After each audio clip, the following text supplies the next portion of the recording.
Hi, I'm Sarah from the upcoming. A real pleasure to speak to you today. Maybe you can kick off with a brief introduction to this wonderful, original, creative film, Luck, and a bit about this creation of the character, Jeff the Unicorn. Yes, hello, Sarah. Hi, it's me, Flula Borg. I'm speaking about this very wonderful film, Luck.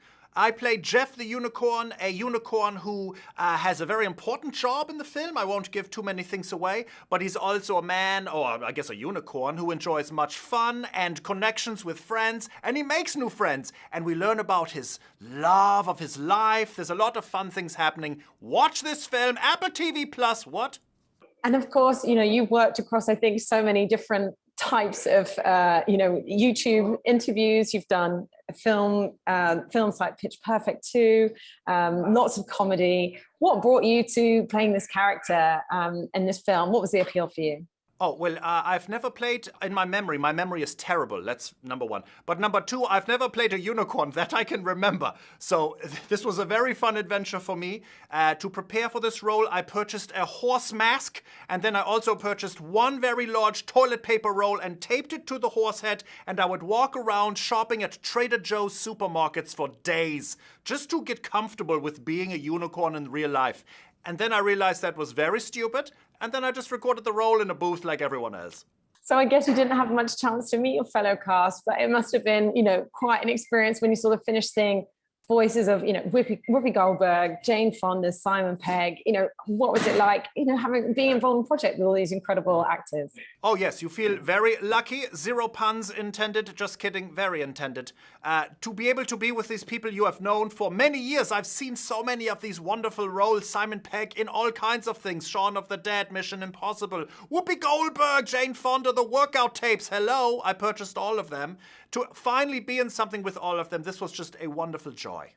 And, what were some of your most memorable scenes to voice? Because you do have some of like the most amazing lines. I don't know how much of you that was you improvising or if it was all in the script or, what were some of the highlights for you? Well, as I told you, my memory is terrible, so I could not tell you, but I imagine everything. I just give all the credit to the wonderful writer and director, Keel and Peggy. They really helped me to steer this German train. I guess trains are on tracks. How do you steer it? This German chariot through a wonderful prairie of deliciousness. So that's what I did. I could not tell you. I think they wrote everything is what I can tell you. And it was very fun and very, very groovy. Hello.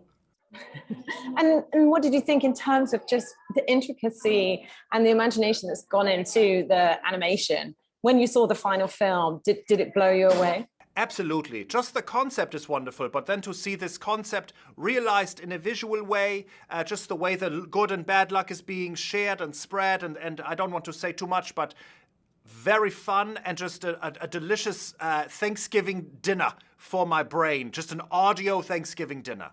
And in terms of the takeaways from the film, I mean, it's obviously just kind of a bit of a roller coaster ride. It's very fun, but there's lots of amazing messages in there, which is, we have this perhaps sort of black and white idea of good luck, bad luck, and we all want to have good luck, but really, actually, you need one to have the other. And often, even if you've been through adversity, perhaps you still wouldn't go back and change anything because it makes you who you are. So especially in the times we live in now, that feels like an important message to send home. I think I don't know what to say. That was the perfect message of the film, as just as you said it. And I'm so happy that that's also what you took from the film, and I hope other people take that from it as well. And I just think it's a great message right now.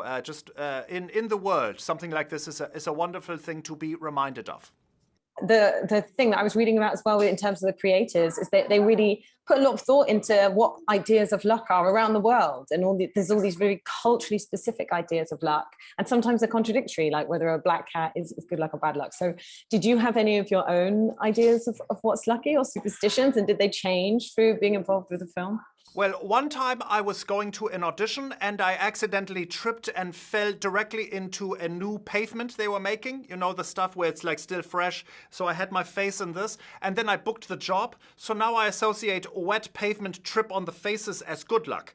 But in other countries and for everyone else I've ever met, they're like, no, that's a terrible idea. It's a health hazard. You shouldn't do that. That was just pure coincidence. But you can't convince me different. I'm always going to dive into those pavements. Don't do it, children. It's a terrible idea.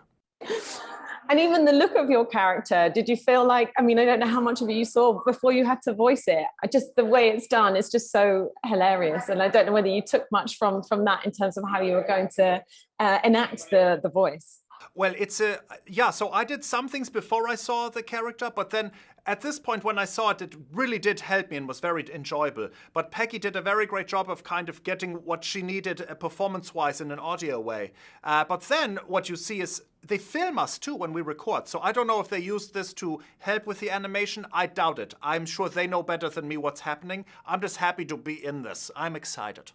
I've got to ask you briefly about, some of your other projects. I mean, of course, Pitch Perfect 2, definitely one of those up there with like amazing sequels to original films. What was it like being involved with that? And I realized it's like, there's another film coming up that you're going to be involved with. Is it Bumper in Berlin, something like that? Correct, yeah. So it's a Pitch Perfect Bumper in Berlin is a streaming series on Peacock coming out in November that includes my character, Peter Kremer, and my group Das Sound Machine is also inside this show, and very much also Adam Devine, who plays Bumper, it's called Bumper in Berlin. So basically it involves us and some new characters that you have not seen before. It's very fun. There's lots of music. Hello. And what do you think it's been about that franchise that's just really captured people's imaginations? Just everyone always loves music, singing, but also the irreverent humor. And it just feels like it cuts through a lot of kind of perhaps some of the more like Hollywood-esque things that we see out there, because it doesn't take itself too seriously. That's exactly, again, and thank you for answering these questions for me in the best way. I can only agree with you and nod heavily as you say these words. Yeah, it does. It doesn't take itself serious, as you said, which is refreshing. It's not trying to be too great. The music, I think, is good, and the performances, I will be honest, Das Sound Machine clearly won in Pitch Perfect 2. Everybody knows. It's fine. It's fine. They can say the Bellas won, it's whatever. But yes, the fact that it's just loosey-goosey, you can tell we are having fun as we shoot it. And that's always a fun thing to see on camera.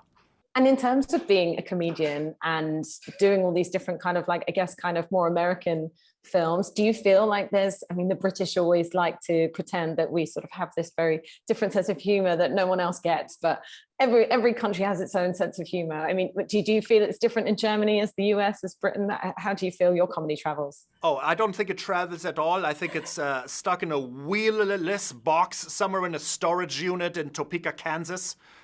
By the way, nice change. I love what I just saw back there. That's good. Where are we? At the beach house?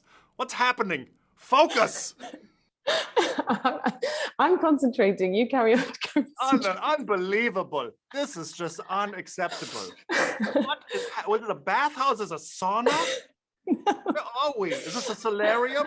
This was such a great interview, such great questions, and I find out we're just at like a Club Med. Not quite. It's a budget version, so. Anyway, what were you saying? Sorry. No, about comedy in different countries, whether you think it travels. Yeah. Oh, yeah. I don't know what I'm doing most of the time. Comedy is a confusing entity for me. I'm just happy that people include me in things that sometimes are considered funny. And if not, that's fine too. I'm just happy to be here. And in terms of your YouTube interviews, in fact, I was thinking, oh no, I'm going to be interviewing someone who's used to interviewing people. What have been some of the highlights for you? Because you've had some amazing names. Oh, that was so fun for me. I mean, there are many good ones in my brain. I very much enjoyed interviewing the Anchorman 2 cast. That was very fun. I once interviewed, my very first one was very fun. For Jeff Who Lives at Home, I got to meet Ed Helms and Jason Segel and Susan Sarandon. Very, very fun. Yeah, Judy Greer. Very exciting. Look, your job is fun, I would argue. I've done your job. It's a fun time. It's not too bad. Well, I think I'm out of time, but thank you so much for sharing all that with us. And I can't wait for everyone else to see Lark and enjoy your character, Jeff the Unicorn. Great. I'm going to go take a topless bath, thanks to your Sorry for the interruption. Lovely to chat to you. Thanks so much. Likewise. Bye.